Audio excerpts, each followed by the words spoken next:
नमस्कार, राज की बात में आपका स्वागत है। कांग्रेस पहले एक एजेंडे के तहत राहुल गांधी की सदस्यता को खत्म करवाने के लिए एक चाल चली और उस चाल में जब कांग्रेस खुद ही फंसती नजर आई तो उसके बाद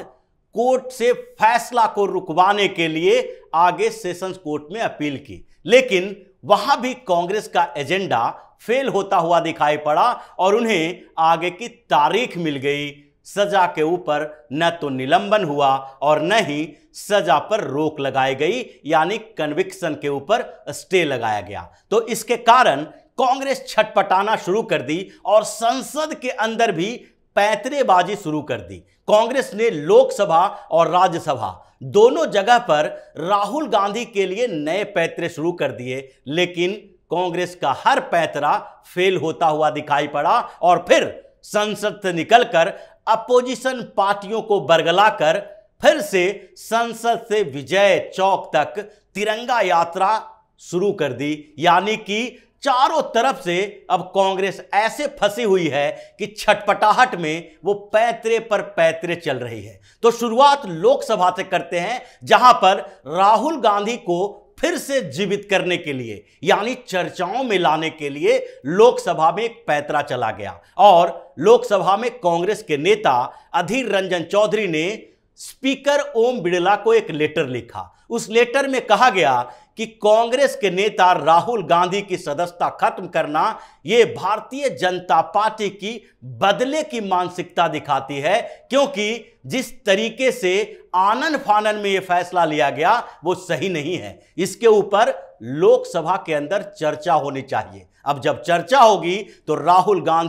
गांधी की बात पूरे दिन लोकसभा के अंदर चलेगी और फिर सारे अपोजिशन पार्टियों को मजबूरी में भारतीय जनता पार्टी को टारगेट करने के लिए राहुल गांधी के ऊपर इस चर्चा में भाग भी लेना पड़ेगा और उनकी मजबूरी है कि वो किसी भी स्तर पर भारतीय जनता पार्टी पीएम मोदी का सपोर्ट नहीं कर सकती। तो इसलिए उनको मजबूरी में राहुल गांधी को डिफेंड करना पड़ेगा कि राहुल गांधी को जो लोकसभा की सदस्यता से रद्द किया गया है, खत्म किया गया है, वो गलत है और इसके लिए सरकार जिम्मेदार है। मतलब राहुल गांधी फिर चर्चा के केंद्र में रहेंगे। इसके लिए कांग्रेस के नेता अधीर रंजन चौधरी ने जो लेटर लिखा उसमें नारायण भाई कछाड़िया का उदाहरण दिया। उसमें साफ तौर पर कहा गया कि अमरेली से सांसद यानी गुजरात के अमरेली से एक सांसद थे नारायण भाई कछाड़िया और कछाड़िया को 3 साल की सजा लोअर कोर्ट्स में मिली थी, क्योंकि उन्होंने एक हॉस्पिटल के अंदर डॉक्टर के साथ गलत व्यवहार किया था, यानी सरकारी काम में हस्तक्षेप डालने, दुर्व्यवहार करने के मामले में उन्हें लोअर कोर्ट ने 3 साल की सजा सुनाई थी। लेकिन सजा सुनाने के बाद तुरंत बाद उनकी सदस्यता खत्म नहीं की गई और अगर उनकी सदस्यता के लिए समय दिया गया तो फिर राहुल गांधी की सदस्यता आनन फानन में क्यों रद्द की गई, उनकी सदस्यता के ऊपर सवाल उठता है और इसलिए इसमें चर्चा होनी चाहिए। लेकिन इस पूरे मामले में कांग्रेस का पैंतरा फेल हो गया, क्योंकि दोनों ही उदाहरण गलत थे और उन उदाहरणों के बीच में कांग्रेस का ये पूरा का पूरा एजेंडा विपक्ष को भी समझ में आ रहा था। अब पहले एजेंडे की बात करते हैं जिसके स्तर पर इन्होंने लोकसभा में सवाल उठाया कि चर्चा राहुल गांधी के ऊपर होनी चाहिए, यानी राहुल गांधी की सदस्यता पर चर्चा नारायण भाई कछाड़िया के मुद्दे से जोड़कर की जानी चाहिए। तो नारायण भाई कछाड़िया को जब लोअर कोर्ट ने 3 साल की सजा सुनाई थी तो उस समय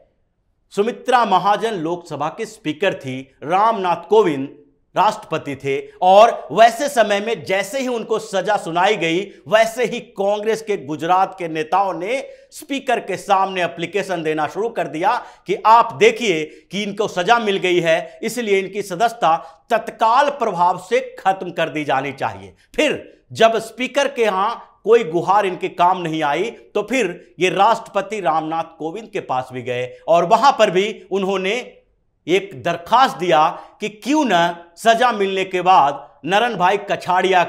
की सदस्यता रद्द की जाए। और लेकिन ये स्थितियां अलग थी। नारायण भाई कछाड़िया ने राहुल गांधी की तरह कोई एजेंडा नहीं चलाया था। जैसे ही उन्हें लोअर कोर्ट से 3 साल की सजा मिली और 30 दिन का समय दिया गया कि आगे आप हायर जुडिशियरी में इसके लिए अपील कर सकते हैं, तो वो सीधे हाई कोर्ट पहुंच गए। उन्होंने 1 दिन का भी समय नहीं लिया। हाई कोर्ट में पूरी तरीके से उन्हें तो इस सजा से मुक्ति नहीं मिली, लेकिन हाई कोर्ट ने थोड़ी राहत जरूर दी। हाई कोर्ट की तरफ से इनके सजा को सस्पेंड किया गया, यानी कि निलंबित कर दिया गया। सजा पे स्टे नहीं लगाया गया और उसके बाद वो निलंबन के उस आदेश के साथ सीधे सुप्रीम कोर्ट पहुंच गए और सुप्रीम कोर्ट में जाकर उन्होंने अपील की कि जिस तरीके के मामले हैं उसमें अभी जब तक कि सुप्रीम कोर्ट तक से इस सजा को बरकरार रखने की अपील नहीं की जाती है, सुनवाई पूरी नहीं हो जाती है, तब तक कन्विक्शन के ऊपर स्टे लगाएं। और सुप्रीम कोर्ट ने कन्विक्शन के ऊपर स्टे लगा दिया, इसलिए उनकी सदस्यता खत्म नहीं हुई। ये पूरी की पूरी प्रक्रिया जो चली थी उसमें 16 दिन का समय लगा था। लेकिन वही मामला राहुल गांधी की बताते हैं। जब राहुल गांधी को सजा मिली तो उसके बाद राहुल गांधी बाहर आकर बड़ी बड़ी बातें करने लगे। उन्होंने यहां तक कह दिया कि वो सावरकर नहीं गांधी हैं, इसलिए माफी नहीं मांगेंगे, वो लोकसभा में डटकर मुकाबला करेंगे, वो सदस्यता खोने के लिए तैयार हैं। और वही नहीं, उसके बाद उन्होंने हायर जुडिशियरी में अपील करने के लिए लंबा समय लिया। उन्होंने सोचा कि यह सदस्यता तो रद्द 2-4 दिन में होगी ही, इसका फायदा उठाया जा सकता है, इसलिए हायर जुडिशियरी में यानी सेशन कोर्ट में अगर अपील करना है तो उसके लिए हमारे पास 30 दिन का समय है। 11 दिन के बाद उन्होंने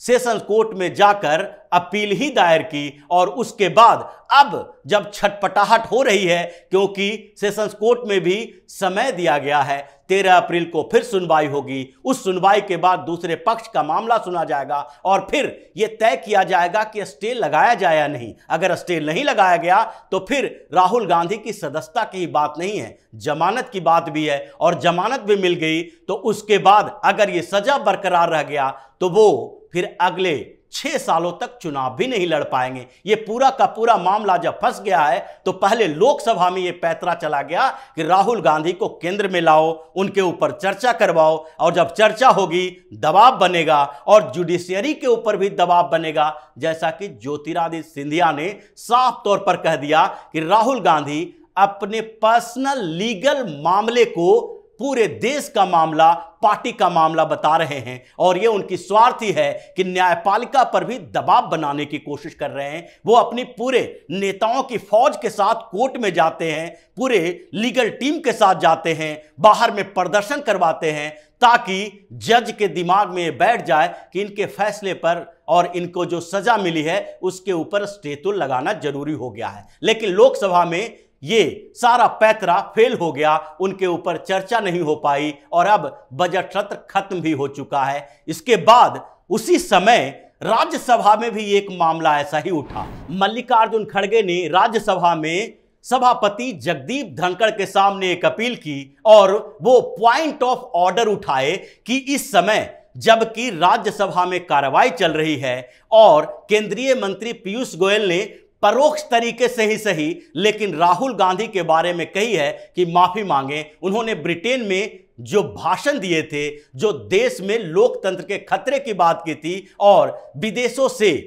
उनके सहायता के लिए लाने की बात कही थी, उस मामले में पीयूष गोयल ने राहुल गांधी का नाम नहीं लिया था, क्योंकि पीयूष गोयल को पता है कि राज्यसभा का मेंबर राहुल गांधी नहीं है तो वहां पर उनका नाम लिया जाना उचित नहीं है। लेकिन जो वाकया, जो बातें उन्होंने उठाई थी वो सीधे राहुल गांधी के संपर्क में था और इसलिए राहुल गांधी से जुड़े होने के कारण परोक्ष तौर पर राहुल गांधी से ही माफी मांगने की बात कही थी। और यही बात जगदीप धनखड़ के सामने खड़गे ने उठाया कि पॉइंट ऑफ ऑर्डर में राहुल गांधी के ऊपर चर्चा होनी चाहिए। इस बात की चर्चा होनी चाहिए कि पीयूष गोयल ने जो माफी की बात कही है वो सही है या गलत, या राहुल गांधी के पक्ष में कांग्रेस और अपोजिशन पार्टी के नेता बोलेंगे कि क्या राहुल गांधी के खिलाफ ऐसी बातें बोलना सही है, क्या देश में डेमोक्रेसी खतरे में नहीं है, या राहुल गांधी ने जो ब्रिटेन में कहा उसमें सच्चाई है या पूरी तरीके से झूठ है। लेकिन जगदीप धनखड़ ने साफ तौर पर कह दिया कि राहुल गांधी इस सदन के सदस्य नहीं हैं और उनके विषय में कोई चर्चा यहां नहीं की जा सकती। आप कितना भी एक ही बात को दोहराएं, लेकिन उस बात के दोहराने से आपकी बात में सच्चाई नहीं हो जाएगी और हम नियम कानून के तहत ही आगे बढ़ेंगे। नियम को धत्ता बताकर हम राहुल गांधी के लिए, कांग्रेस के लिए, अपोजिशन पार्टियों के लिए या फिर जो सत्ताधारी पार्टियां हैं उसके लिए भी किसी स्तर पर नियम में फेरबदल नहीं कर सकते। और फिर खड़गे को सीधे तौर पर कह दिया कि राहुल गांधी के ऊपर राज्यसभा में कोई चर्चा नहीं होगी, यानी दोनों सदन में कांग्रेस के सारे पैतरे पूरी तरीके से फेल हो गए। तो फिर इन लोगों ने बौखलाहट में एक कदम उठाया। जब सदन का आखिरी दिन था, उससे पहले इवनिंग टी पार्टी दी जा रही थी और उस टी पार्टी को ऑर्गेनाइज किए थे ओम बिड़ला ने, लोकसभा के जो स्पीकर हैं। लेकिन ये अपोजिशन पार्टियां जो इतनी बौखलाई हुई है इस बीच, और कांग्रेस इन सब लोगों को एक साथ इकट्ठा करने की कोशिश कर रहे हैं। इन लोगों ने इस आधार पर ओम बिड़ला के इवनिंग टी पार्टी को बहिष्कार कर दिया कि इन लोगों ने राहुल गांधी पे चर्चा क्यों नहीं करवाई है। और उसके बाद अगले दिन ही इन लोगों का जो सिक्स सेंस था जागा कि अब तो एक और आखिरी अटेम्प्ट कर ही लेना चाहिए, यानी संसद में अभी सारे के सारे सांसद अभी हैं यहां पर, लोकसभा के भी और राज्यसभा के भी, कुछ पार्टियों का सहयोग भी है, इसलिए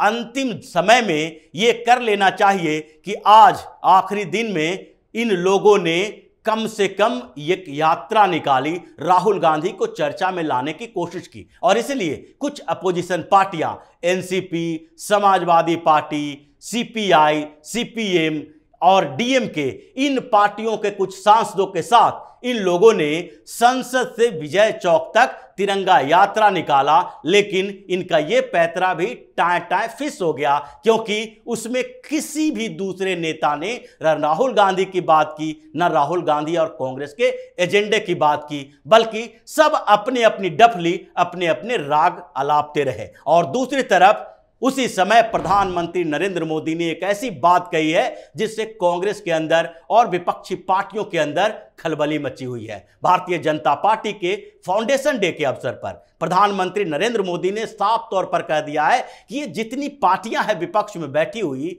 वो अपने एग्जिस्टेंस यानी अस्तित्व को बचाने के लिए सारे भ्रष्टाचारी पार्टियां इकट्ठी हो गई है और एक कॉन्स्पिरेसी कर रही है, बड़े स्तर की साजिश कर रही है कि पीएम मोदी की छवि खराब करो, देश की छवि खराब करो और साथ ही भारतीय जनता पार्टी के बढ़ते आधार को रोकने के लिए सारे के सारे चोर पार्टियां इकट्ठा हो जाओ। लेकिन अब इनका ये भ्रष्टाचारी बचाओ अभियान सफल नहीं होगा। सीबीआई और ईडी को खुली छूट दी गई है और अब राहुल गांधी और सोनिया गांधी की आफत भी आने वाली है, क्योंकि नेशनल हेराल्ड का मामला फिर से सामने आएगा और सोनिया गांधी के ऊपर भी अब दूसरी आफत आएगी। इसलिए कांग्रेस अभी बौखलाई हुई है, परेशान है, सारी पार्टियों को इकट्ठा करके इस बात के लिए दबाव बनाने की कोशिश कर रही है कि राहुल गांधी और सोनिया गांधी के ऊपर अब अगर ईडी ने